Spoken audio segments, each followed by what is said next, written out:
Nosotros ya, de todas maneras, para poner un poquito de precisión y rigurosidad, Federico Teijeiro, que es periodista y es un investigador en estos temas. Sí. Federico, primero, gracias. Un abrazo. No, por favor, un placer. Verdadero gusto. ¿Cuándo empieza todo? Podemos hacer una cronología de cómo llegamos a esta crisis desatada, enorme, gigante, altamente preocupante y de consecuencias que todavía no podemos prever. Bueno, explota el 29 de abril cuando se conoce la cantidad de muertos en el hospital italiano, que después obviamente fue creciendo hasta que el 13 de mayo el juez es el que termina clausurando al laboratorio, no fue a ANMAT inhibió nada más. Y cuando uno empieza a mirar para atrás, empieza a encontrar que tanto HLB Pharma y Laboratorios Ramallo, porque Laboratorios Ramallo solo le fabricaba HLB Pharma. Exacto. Entonces, y mismo dueño aparte, ya tenía deficiencias que ANMAT las califica desde leve hasta críticas. Tenía mayores y críticas, que son las dos más graves, por lo menos desde 2018 en adelante. No solo en ese producto, sino en otros productos. Sistemáticamente la ANMAT marcaba solución fisiológica, no solo fentanilo, sino otros medicamentos que producía. Se hablaba también que tenían problemas con el tema de la dopamina, ¿no? Con dopamina, con omeprazol, o sea... ¿Y qué le decía a ANMAT? Esto es crítico, retire el lote. Entonces, siempre te pedía que retires el lote. Pero ¿qué pasa? Por ejemplo, con la solución fisiológica, que, bueno, yo publiqué algunas fotos que hay, no se sabe si son bacterias su óxido dando vueltas a simple vista, porque te agarrás el sachet transparente y lo veías. Lugones habló de mugre, ¿no? En el laboratorio. Entonces, primero le dicen retirar el lote. Hay otro que denuncia, la ANMAT que dice, bueno, ya hubo denuncias sobre esto, retire el lote. Y así vos tenés que en un lapso de 7 meses... ¿Y esto es usual? ¿Pasa con otros laboratorios? No. Porque ya había habido una denuncia... Es que lo particular es con este. Yo el 10 de mayo publiqué la última inspección, que se hizo el 27 de noviembre. Vos tenés, le hicieron una inspección profunda. Hace 100 días, casi. Claro. Le dice, ustedes básicamente no pueden operar. Así se lo dice ANMAT. Esa termina el 12 de diciembre. El lote, porque todos hablan del lote 31202, que es el que más muertes causó. Exacto. Pero había 2 lotes. Pero son 3 lotes en total, claro, los que están en la causa. ¿Y quién te asegura, porque el método de fabricación es el mismo, que vos no tenés ampollas en otros lotes contaminados? Que es una de las grandes críticas que se le hace al ministro de Salud, que lo primero que tendría que haber salido a decir es: quédense tranquilos, no hay ampolla de fentanilo de ningún lote producido por Laboratorio Ramallo o HLB Pharma, porque hasta ahora, hasta el día de hoy, nadie lo aseguró. Con lo cual nadie pondría las manos en el fuego porque esto no pueda causar nuevas tragedias o porque no esté siendo usado en algún lugar. Exactamente. Yo lo dije el 10 de mayo cuando publiqué esa inspección. Que esto salta porque a vos, pero lamentablemente, la entonces no está garantizada. No, es una ruleta rusa. Me podía haber tocado a mí, te podía haber tocado a vos. No, pero la cualquiera. Trazabilidad para esta altura existe. No hay trazabilidad. Pero cuando está todo ese loteo y uno identifica el lote, vos no tenés todas las... ¿En serio? Lo dice la inspección, que no hay documentación por parte del laboratorio de todo lo fabricado, los números del lote, a quién se lo vendió, cuándo se entregó. Entonces hay muchas cosas que vos no podés trazar. No está. No está ¿Y eso completa. ¿Es cuenta y orden del laboratorio siempre? Parte sí y parte del organismo contralor. Claro. ¿Y quién falló acá? ¿Uno y otro o los dos fallaron? ¿O el ANMAT? Fallan los dos. Acá no es la responsabilidad no es de uno solo, porque vos inspeccionaste el 27 de noviembre. Terminó el año pasado. Del año 2024. Correcto. Terminó el 12 de diciembre. En diciembre se producen estos 3 lotes. 3 de enero, yo tengo el expediente, casi todos los expedientes de ANMAT.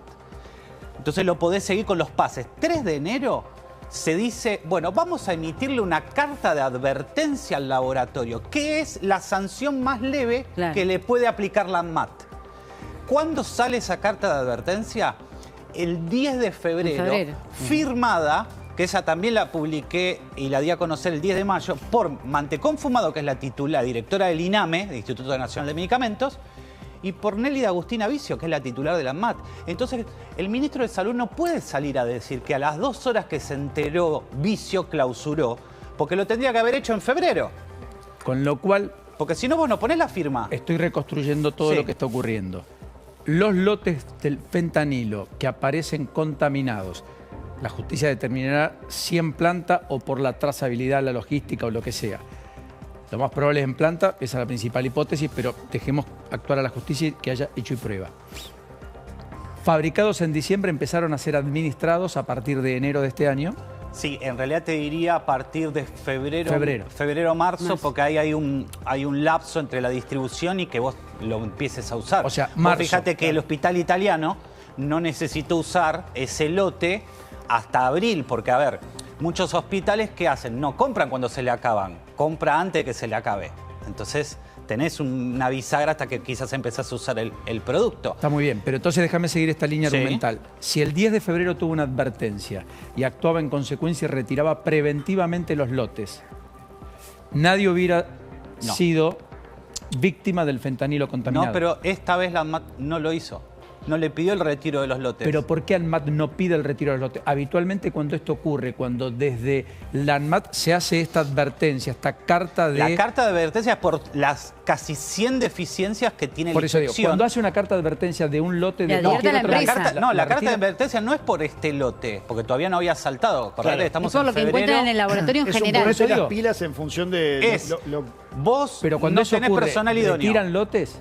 Cuando eso ocurre en un laboratorio Debe- cualquiera, ¿lo frenan a la producción? No, primero haces la advertencia, después tiene que haber una nueva Alguien revisión de denuncia, acuerdo a una ver- institución médica, Claro. sea un sanatorio, un hospital, denuncia y ahí también interviene la ANMAT. En este caso, la ANMAT interviene en una inspección que le hizo. En esa inspección que le hace, le dice, mira, no tenés organigrama, el director técnico no figura en ningún lado, tu proceso de producción no sigue las normas de seguridad, no hay higiene, y así te puedo seguir porque, y te marca mayor crítica, mayor crítica, mayor crítica. Termina el 12 de diciembre, se produce el lote. 3 de enero decide la ANMAT, vamos a darle una carta de Perdón, advertencia. mayor crítica quiere decir que de las De las posibilidades... peores. Ok, perfecto. Crítica significa que es un riesgo para la salud pública. Mayor es un riesgo mayor para la salud pública. O sea, que la ANMAT internamente ya lo sabía. 10 de febrero, en ese lapso entre el 3 de enero y el 10 de febrero, HLB Pharma le manda información al ANMAT para tratar de subsanar todas esas deficiencias, ¿no? Y le dice, hace 60 días que estoy, casi 60 días que estoy parado, tengo que empezar a echar gente. La ANMAT de dirigente no tiene nada, como ya ha quedado demostrado. 10 de febrero sale la carta de advertencia. La carta de advertencia es, corregime todo esto, si no, vemos. En ese lapso, el 11 de abril, cuando terminó de presentar todo a HLB Pharma, ANMAT le dice no alcanza, es insuficiente, ustedes no deberían estar operando. ¿Qué hace el ANMAT? Se quedó en eso, en esa conclusión. Eso se llama informe de capas, ¿sí? Que ellos fueron presentando ítem por ítem, tratando de subsanar. No subsanaron y el 11 de abril ANMAT determinó que ese laboratorio no debería seguir operando. Lo dicen ellos en un documento, en un expediente. ¿Qué hizo la ANMAT? Nada. 29 de abril explota el caso. Yo tengo el mail del correo del hospital italiano, que el 2 de mayo les informa que habían tenido casos con varios desfallecimientos de varios pacientes. Por esas bacterias. Y en el mail dicen, nos preocupamos porque eran pacientes con distintas patologías que no compartían habitación, Claro. en distinto piso, y investigando descubrimos que todos tenían un factor común, que era, se les había administrado fentanilo. El hospital italiano De La Plata. de La Plata, Por eso la causa arranca ahí. claro, Porque los primeros casos utilizaba estaban ahí. 2 fentanilos distintos de 2 laboratorios. Los somete a prueba. De 12 muestras de una marca, no encuentran nada. Y en 10 de 12 muestras... Del esto otro. Es importantísimo. 10 de 12. 10 de 12... Alta encuentran proporción. 2 bacterias. La Klebsiella pneumoniae, MBL, y la Ralstonia piqueti. Que la Ralstonia piqueti, por lo que yo pude preguntarle a médicos, ha aparecido como un virus intrahospitalario. La Klebsiella es muy rara que aparezca y el problema que tiene la Klebsiella es que es altamente resistente a los antibióticos de amplio espectro. Entonces, Claro, por eso produce debilitamiento en el tejido blando y septicemia, que es shock séptico, que es una infección generalizada. Por que lo es cual que muchos pacientes perdieron la vida después de intervenciones que eran no menores o de cuadros clínicos que eran definitivamente mucho más alentadores y que terminan en una situación trágica en 24 o 48 horas. Y está el caso de que dos hermanos han venido acá a hablar del caso del tercer hermano que falleció por una operación de vesícula, que en realidad él tuvo que operarse casi de urgencia, pues la piedra que tenía en la vesícula le había obstruido, si la memoria no me falla, el conducto de la bilis. Claro, correcto. Y le tuvieron que hacer no laparoscópica, que son unos agujeritos, una operación fácil. Entrar. Sino que le tuvieron que hacer una incisión. Él va a terapia intensiva por observación y por ir a terapia intensiva y por darle sedantes, falleció por una operación de vesícula. ¿Sí? Yo me operé de vesícula hace 2 meses, por eso te digo, es una ruleta rusa. Nos podía haber pasado cualquiera. A mí lo que me llama la atención, Federico, buenas tardes, es que la empresa... Solo que ya preguntas. Es apasionante lo que está contando. Me estalló el teléfono, por eso miré, pido silencio, chicos. Me estalló el teléfono de médicos que están advirtiendo de estas mismas situaciones de distintos puntos del país. Me están mandando presentaciones. Federico es periodista, investigador. Que es periodista de investigación. Periodista de investigación, sí. De los que no abundan, de los que hay poquitos. De los serios. Muchos repiten, algunos investigan, algunos aportan, algunos generan elementos distintivos con los cuales nos nutrimos. Bueno, Federico es uno de ellos.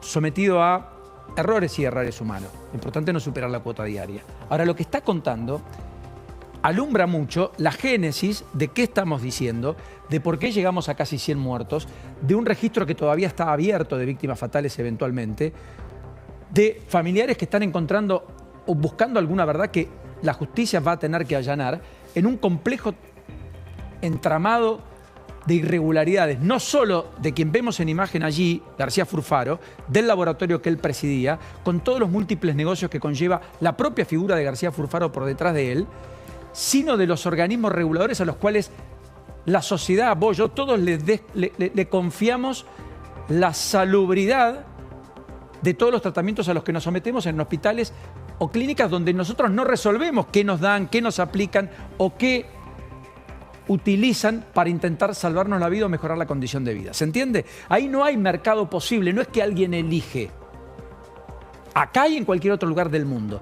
De esa irregularidad estamos echando luz, o sobre esa irregularidad estamos echando luz en el transcurso de este mediodía. Sí, perdón, Ale. No. Primer aspecto. Si en algún momento, yo no soy productor, pero yo me imagino que tiene que haber un remito, que tiene que haber un ingreso de esa mercadería al hospital o a la clínica, una firma. Eso vos estás diciendo con tu relato que no existe. Pero a mí lo que más me preocupa es si después de tantos meses debatiendo el tema han visto cómo se contrajo el virus para que después termine matando a gente. Primero, la documentación es incompleta, es lo que marca la ANMAT. O sea, no hay trazabilidad. O sea, la ANMAT te dice, vos no tenés trazabilidad. En un país donde la ANMAT te dice, y esto yo también lo publiqué, hay un documento de la ANMAT que dice, hay 2 sistemas que generalmente se usan, uno que es gratuito y otro de la ONU, ¿sí? Dice, no, nosotros dejamos de usar este gratuito, empezamos a usar este de la ONU para compartir información y tener trazabilidad casi en tiempo real. Cuando uno va a la página de la ONU, ¿qué te dice? Que sí, que efectivamente Argentina compró, pero no lo tiene funcionando. Entonces la ANMAT ya te mintió en ese dato chiquito, ¿me entendés? Entonces, ni siquiera la ANMAT controla, porque no lo tiene. Ustedes muy pocos saben, y muchos yo también me empapé, pero también por este caso, que la ANMAT es dividida en tiene 3 institutos adentro, que es el de medicamentos, que es donde está Gabriela Mantecón Fumado, después tenés productos médicos, y el INAL, que es alimentos. Pero, entre medio, entre la directora y esos 3 institutos, hay un área que se llama sustancias sujetas a control, ¿sí?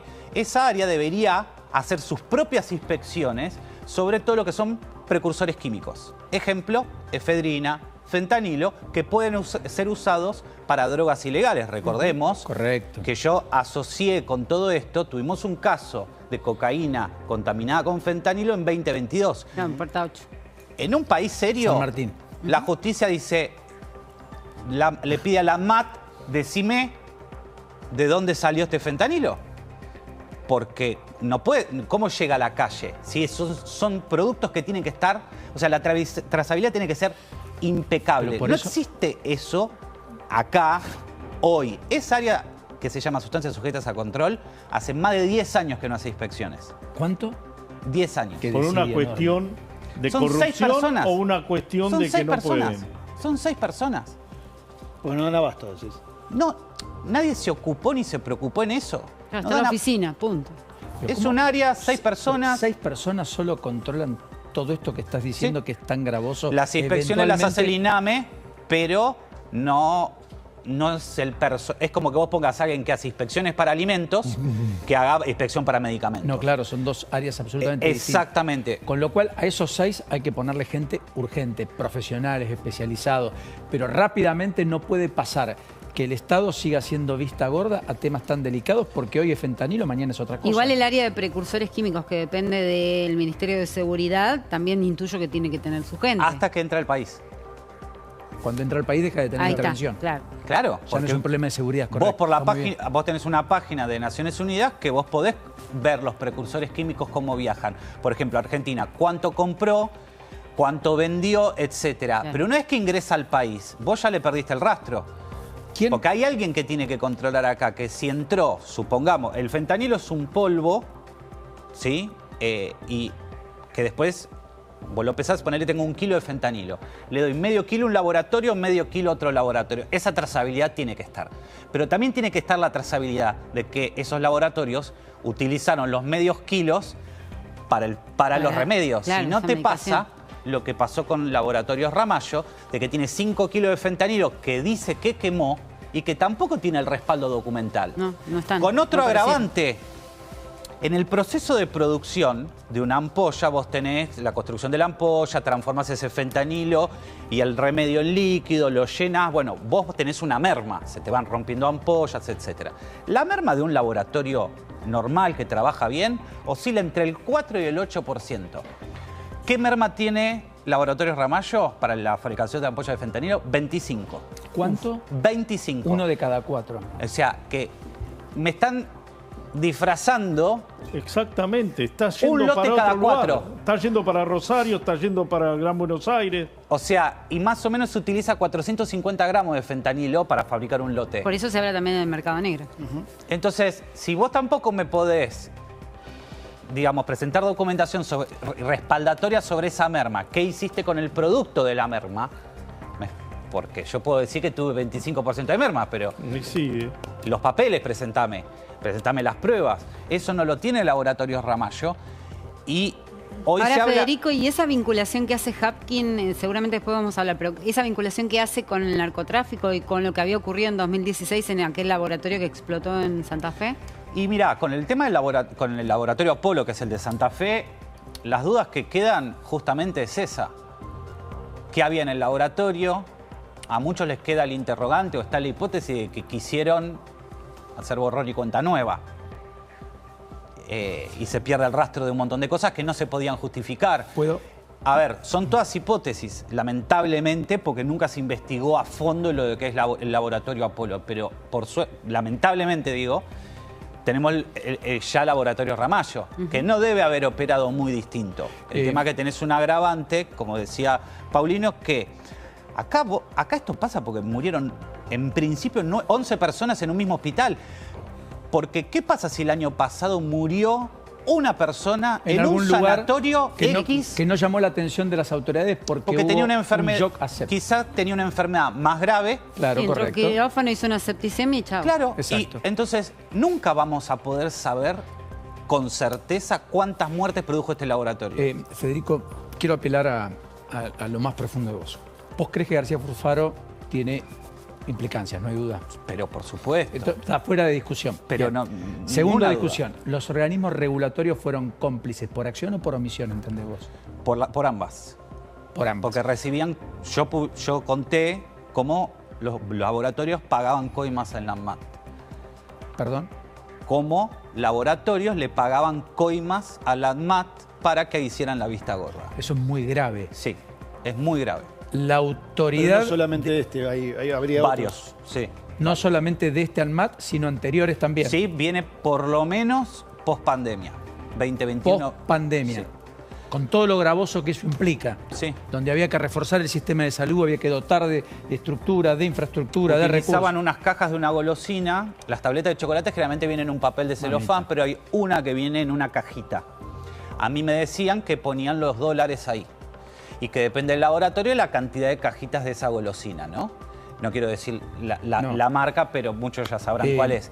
¿Qué pasa? Me tomé el trabajo, no tengo obviamente $10.000, pero ¿qué hice? Empecé a cortar papel de diario Para poner. con los mismos milímetros y el mismo gramaje y entraban exactamente, que los pones y los sacás, pero perfecto, $10.000 en cada caja.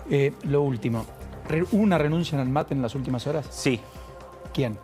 Mariela Andrea García, que era justamente estaba en productos médicos, fue la que recibió, el departamento de ella, que dependía de ella, recibió el mail del hospital italiano el 2 de mayo. ¿Sabes cuándo lo contestó? ¿Cuándo? ¿2 de El mayo? 5 de mayo. 3 días después. ¿Y Sí. entonces? Y yo me pregunto, ¿qué hubiese pasado si las acciones se hubiesen tomado 3 días antes? Porque no nos olvidemos que ANMAT toma una medida recién el 13 de mayo. De mayo. Sí, con toda la burocracia que tiene ANMAT. Esta persona a mí me dicen que, era una de las responsables, obviamente. No solo eso, sino que estaba involucrada con el tema de estas cajas de golosina. Es fonoaudióloga, ¿sí? Dirigía un departamento de inspecciones. ¿Cuánto tiempo hace que lo dirigía? Desde el 2019. 2019, gracias. Y es la Octubre esposa de 2019. La esposa de... Diego Gueren, el secretario general de salud de UPCN, que también trabaja en la ANMAT. Simplemente gracias, Federico. No, gracias a ustedes. Enorme placer.